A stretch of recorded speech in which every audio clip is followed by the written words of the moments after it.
Hey guys, it's Yoda Joe 93. It's currently 2 a.m. in the morning, but I wanted to be dedicated to you guys and get you guys some awesome videos. So, I saw Shazam a couple days ago, Fury of the Gods, and I want to tell you guys, I thought about making a non-spoiler review for you guys, but there's no way I can make a non-spoiler review for this movie. We need to talk about the spoilers. So I'm going to give you my grade on the movie, and we're going to talk about the spoilers. So, we'll divide this into a couple sections. Section 1, we'll be talking about the good. Then we'll talk about the bad. The good is, for the most part, this movie has a very positive vibe. It's got some of the charm from the first movie, and it's got some of the humor, and some of it's well executed. Like, the first act of it, there's some fun stuff. Like, you get to see the Shazam family acting like heroes and saving the day, and you get to see them mess up and fail, and that's what real heroism is. They get to learn the essence of their kids. So when they're superheroes, even though they turn into adults, they're still flawed. They still have issues. And that was great. The fact that we got to see that, really, really love that. I really think that's great. Another thing that I really liked is the opening with Lucy Liu and Helen Mirren. They show how intimidating they could be, and you get this real presence. Both actresses do a great job of capturing that. Very powerful. They even killed the janitor from Peacemaker, which was a nice little nod. I thought that was hilarious. Dang, he's going to be pissed now that his favorite janitor to talk to is dead. That's got to suck. Like, that was pretty funny. But anyway, so we're back to the movie. So, yeah, we get to see them each have their own struggle, but we're realizing that the Shazam family is struggling himself. Billy just wants to bond with everything before he turns 18 because he's worried he's going to get kicked out. But everyone else is just kind of all over the place doing their thing, and Mary was the best one besides Billy. Mary was the best person in the Shazam family.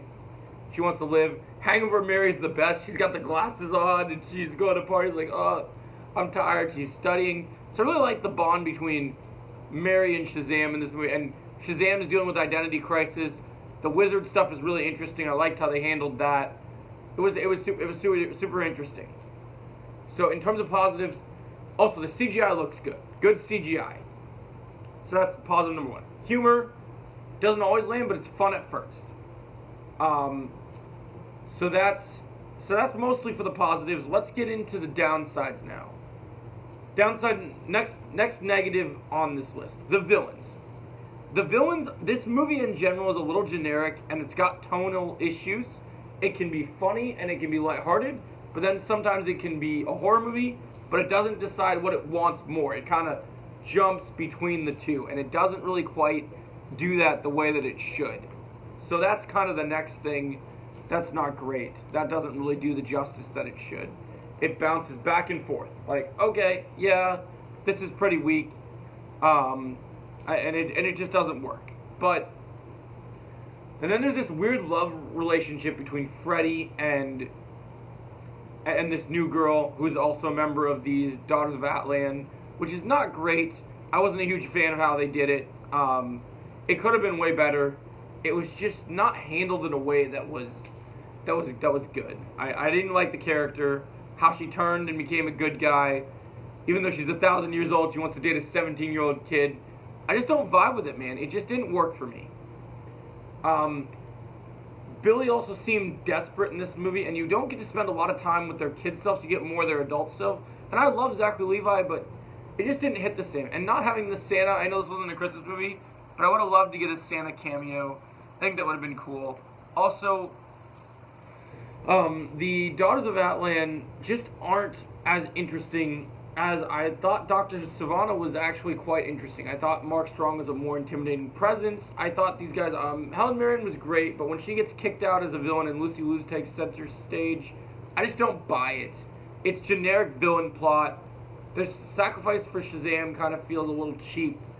And then the moment that really kills it is when they kill Shazam, the only way to bring him back is to use Wonder Woman. So Wonder Woman has this cameo, but it was spoiled in TV spots. So the marketing for this was horrible. The fact that the marketing got ruined really hurts this movie and is really sad to see. So that really hurts for me personally. I wasn't expecting to feel that pain, but it's really disappointing. And that kind of was a really sad feeling for sure. That just didn't land well. So overall, guys, so let's get into the end credits scene stuff. So yeah, overall, good CGI. Some of the fights are cool, but a lot of the fights are kind of generic too. They look good, but there's no real stakes to them, and it just kind of feels a little drawn out. And also, the movie drags a lot, like too much. It's kind of a problem, which is too sad.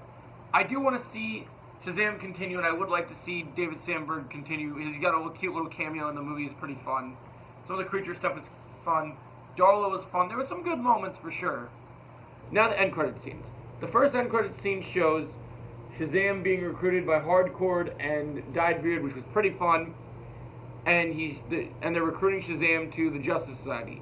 Now I have some confusion about this. I do think that this is kind of two sides.